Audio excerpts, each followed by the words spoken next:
चलिए एक बार आप सभी का फिर से स्वागत है हमारे YouTube चैनल पर।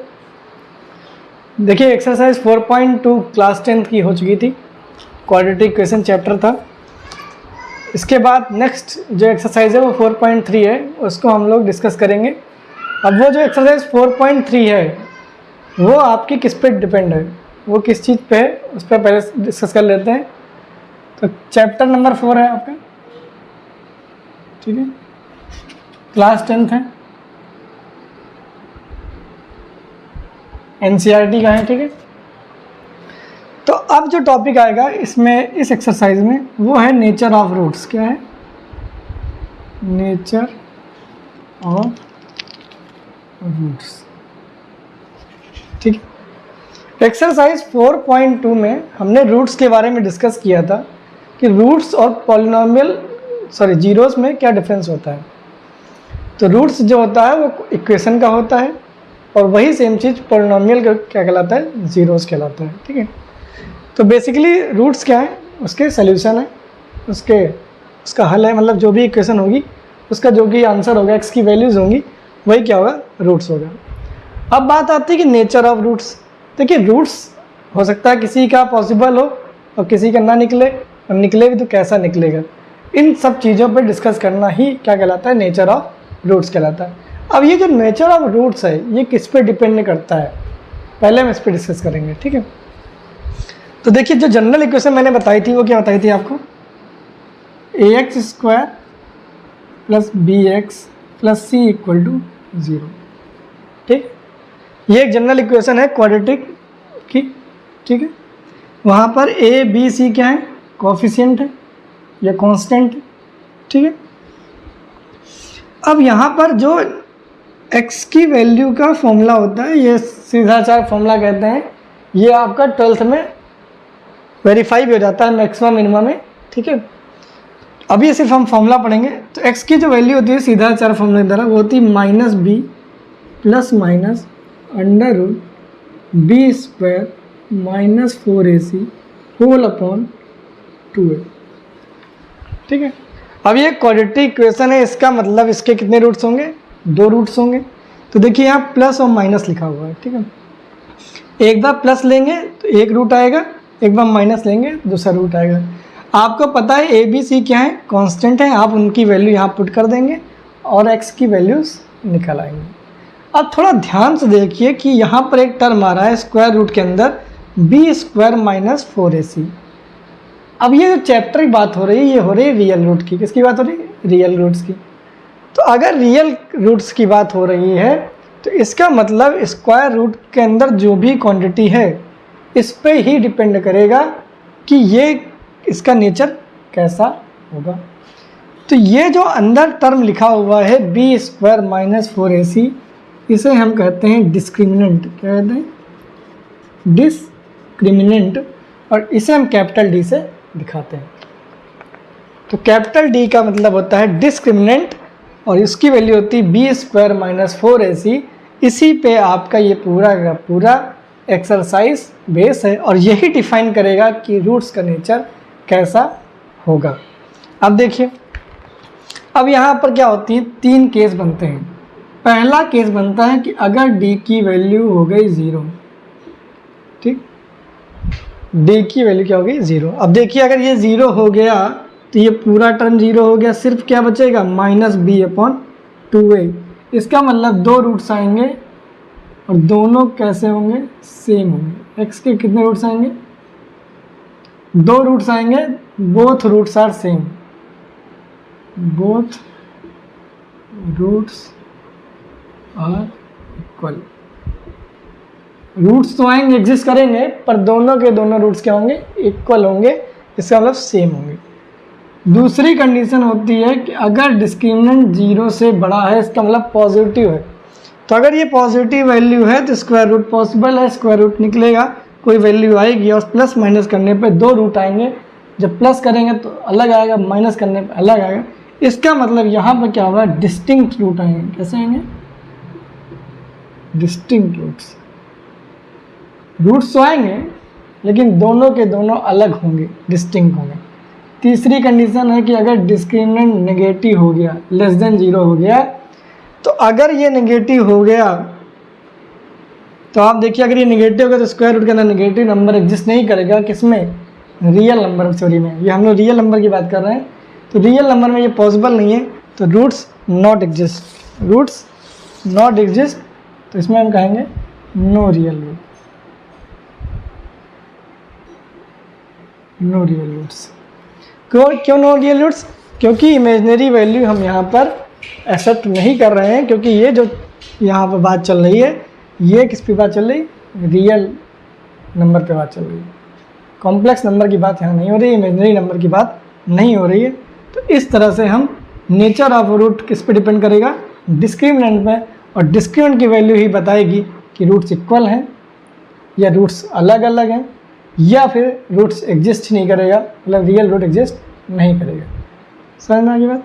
तो ये आपका पूरा का पूरा एक इस एक्सरसाइज का खाका तैयार हो गया है, इसी के द्वारा ही आप समझ पाएंगे, आगे क्वेश्चन सॉल्व करेंगे। ठीक है, इसमें कोई डाउट तो है नहीं। चलिए नेक्स्ट आगे बढ़ते हैं। ये चीज़ें आप नोट कर लीजिएगा और इनको आप माइंड में बैठा लीजिएगा। बहुत ही सरल एक्सरसाइज है। एक्सरसाइज कौन सी है ये?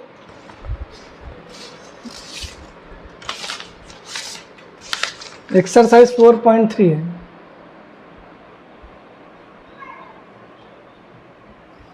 ठीक है, चलिए एक दो क्वेश्चन करते हैं, फिर उसके बाद समझते हैं, आप समझ जाएंगे खुद ही। कह रहा है क्वेश्चन नंबर 1 है, find the nature of roots of the following quadratic equations if the real roots exist find them. पहले तो वो कह रहा है कि नेचर ऑफ रूट्स पता करिए, जो भी इक्वेशन दे रखी हैं, और अगर रियल रूट एग्जिस्ट करते हैं तो उन्हें निकालिए भी, मतलब उनका वैल्यू भी निकालिए। चलिए हम क्या करते हैं, क्वेश्चन नंबर फर्स्ट पहले करते हैं। 2x square minus 3x plus 5 equal to 0। ठीक है, तो ये आपकी क्वाड्रेटिक इक्वेशन है। अब आप इसको कंपेयर कर लीजिए जनरल इक्वेशन से, तो a की वैल्यू 2 आ जाएगी, b की वैल्यू -3 आ जाएगी, c की वैल्यू +5 है। ठीक है, विद साइन लिखेंगे, बहुत इंपॉर्टेंट है। ठीक है, अब आप सबसे पहले आपको नेचर ऑफ रूट निकालना है। मैंने क्या बताया, नेचर ऑफ रूट कौन डिफाइन करेगा? डिस्क्रिमिनेंट। तो d की वैल्यू निकालनी है। d की वैल्यू क्या होती है? b square minus 4ac, b की वैल्यू है -3 स्क्वायर माइनस 4ac, ये हो जाएगा 9, 4 दूनी 45, और ये आ गया -31। इसका मतलब डिस्क्रिमिनेंट क्या आ गया? नेगेटिव आ गया। अगर डिस्क्रिमिनेंट नेगेटिव है तो क्या होगा आपको पता ही है, अभी बताया मैंने कि no real roots exist, no real roots, कोई भी रियल रूट्स नहीं होगा। जब रियल रूट्स नहीं है तो हमसे फाइंड करने की कोई ज़रूरत नहीं है, क्योंकि रियल रूट्स होता है तभी हम उसको फाइंड कर सकते हैं। इसका मतलब ये क्वेश्चन यहाँ पर हो गया। तो सिंपल करना क्या, सिर्फ आप डी निकालिए, उसके अकॉर्डिंग बता दीजिए नेचर ऑफ रूट्स क्या होता है। ठीक है, कोई दिक्कत? चलिए नेक्स्ट क्वेश्चन में मूव करते हैं।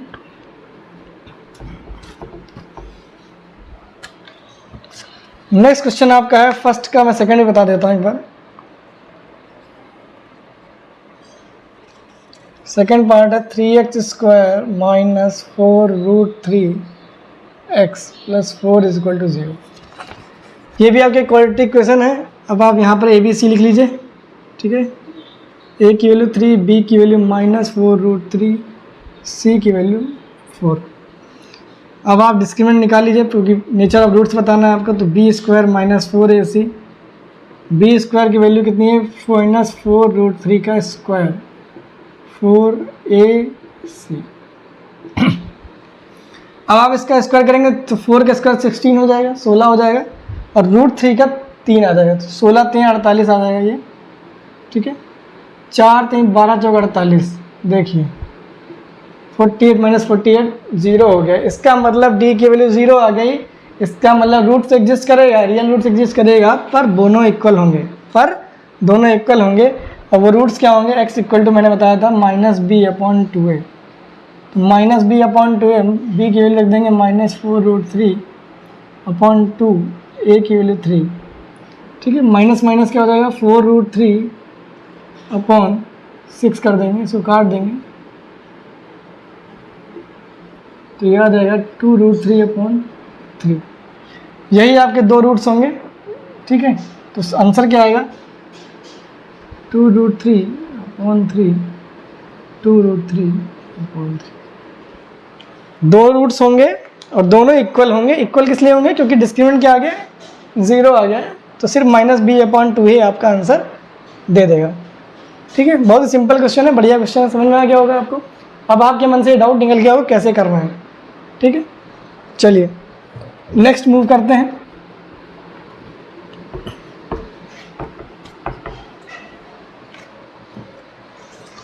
नेक्स्ट आपका है, कह रहा है कि क्वेश्चन नंबर 2 पे आते हैं, थर्ड आप कर लीजिएगा इसका। Find the values of k for each of the following quality equation so that they have 2 equal roots. अब एक इक्वेशन आपको दे रखी है, उसमें k की वैल्यू फाइंड करनी है। ठीक है, लेकिन कंडीशन लगा दी कि वो क्या होंगे, इक्वल रूट्स होंगे। अब इसका मैं क्या करता हूँ, क्वेश्चन नंबर 2 का सेकंड करवाता हूँ आपको। फर्स्ट बहुत इजी है, सेकंड करवा देता हूँ जिससे आपको ये आपका क्वेश्चन दे रखा है। ठीक है, सबसे पहले इसको जनरल फॉर्म में कन्वर्ट करेंगे। जनरल फॉर्म कन्वर्ट करने के लिए मल्टीप्लाई करेंगे तो पहले kx² हो जाएगा माइनस 2kx आ जाएगा प्लस 6 = 0। अब आप यहाँ देखिए x² आ गया है, x का आ गया है, तो ax² + bx + c = 0 आ गया है। तो अगर मैं कंपेयर करूँ तो a की वैल्यू k आ गई, b की वैल्यू -2k आ गई और c की वैल्यू +6 आ गई। कोई डाउट इसमें? अब वो कह रहा है कि दोनों रूट्स इक्वल हैं, कंडीशन अप्लाइड। तो इसका मतलब वो ऑलरेडी पता है जब रूट्स इक्वल होते हैं d = क्या होता है, 0 होता है। और d आपको पता है क्या होता है, b² - 4ac = 0। b की वैल्यू रखेंगे -2k का होल स्क्वायर -4a, c की वैल्यू 6। ठीक है, इसका स्क्वायर करेंगे तो याद आएगा प्लस का 4k², इसको उधर भेज देंगे तो याद आएगा 24k। अब उधर मत भेजिए, इधर रख दीजिए। क्यों नहीं भेजें? क्योंकि अगर इधर भेजेंगे तो कैंसिल आउट कर देंगे तो एक रूट k की वैल्यू कम हो जाएगी। अब यहाँ से देखिए 4k कॉमन है, कॉमन ले लीजिए, k - 6 = 0। अब यहाँ पर 2 होगा, एक बार 4k 0 होगा और एक बार k - 6 = 0 होगा। तो यहाँ से k की वैल्यू 0 आ जाएगी 4 डिवाइड करके, और यहाँ से k की वैल्यू +6 आएगी। ठीक है, तो यहाँ पर k की वैल्यू कितनी आ रही है, 2 आ रही है। अब थोड़ा और ध्यान दीजिए, अगर k की वैल्यू मैं यहाँ 0 रख दूँ, यहाँ रख दूँ, तो आप देखिए क्या हो रहा है, जब 0 रख रहे हैं तो ये चीज़ मल्टीप्लाई होगी 0 से, तो 0 हो जाएगी, तो ये क्वाड्रेटिक रहेगी नहीं। यहाँ भी k की वैल्यू 0 रख देंगे तो ये लीनियर भी नहीं रहेगी, सिर्फ कांस्टेंट बचेगा। ठीक है, इसलिए ये वाला केस क्या है, नॉट पॉसिबल। क्या है, नॉट पॉसिबल। अब बहुत ध्यान से देखिएगा, अगर ये 0 ना होता, यहाँ k 0 रखने में 0 ना होता, x² का टर्म आ रहा होता, तो दोनों के दोनों ही सोल्यूशन होते। पर यहाँ क्या हुआ, k = 0 रखने पर ये क्वाड्रेटिक बच ही नहीं रही है। जब मैंने चैप्टर स्टार्ट किया तो वहाँ मैंने बताया था कि a की वैल्यू 0 नहीं हो सकती। क्यों? क्योंकि अगर a की वैल्यू 0 हो गई तो वो क्वाड्रेटिक इक्वेशन नहीं रहेगा, फिर वो या तो लीनियर होगा या तो कांस्टेंट बन जाएगा। अब यहाँ पर आप सोच रहे होंगे मैंने पहले वहाँ ट्रांसफ़र किया, फिर मैंने इधर क्यों लाया। अगर देखिए उधर ले जाता तो मैं k को k से काट देता और 4 से काटता तो k = 6 आता, ये वैल्यू का वही ना होता। ठीक, क्योंकि ये क्वाड्रेटिक है। क्वाड्रेटिक होने का मतलब ये होता है कि इसके 2 रूट्स आएंगे, तो 2 रूट्स आए। अब इसमें से एक पॉसिबल नहीं है। क्यों नहीं पॉसिबल, आप लिख देंगे, क्योंकि k को 0 रखने पर ये क्वाड्रेटिक बचेगी नहीं। बहुत ही अच्छा क्वेश्चन है, इसमें आपने बहुत कुछ सीखा, कैसे इसको सॉल्व करते हैं, कॉमन लेकर सॉल्व करते हैं फैक्टराइज करके। दूसरी बात, दोनों की वैल्यू निकालने के बाद आप कभी कभी ऑप्शन में क्या होगा, 0 और 6 दोनों ऑप्शन दे रखा होगा, +6 दे रखा होगा, -6 दे रखा होगा, 0 दे रखा होगा, तो आपका सिर्फ आंसर +6 होगा, 0 नहीं होगा। 0 क्यों नहीं होगा, मैंने बता दिया। ठीक है, तो इस तरह से क्वेश्चन नंबर 2 का सेकंड हो जाएगा। तो कभी भी इस तरह क्वेश्चन है, सबसे पहले आप क्या करेंगे, उसे जनरल फॉर्म में कन्वर्ट करेंगे, ABC की वैल्यू निकालेंगे। अगर उसने बोला इक्वल रूट्स तो आप d = 0 लगा देंगे और आप क्वेश्चन सॉल्व हो जाएगा।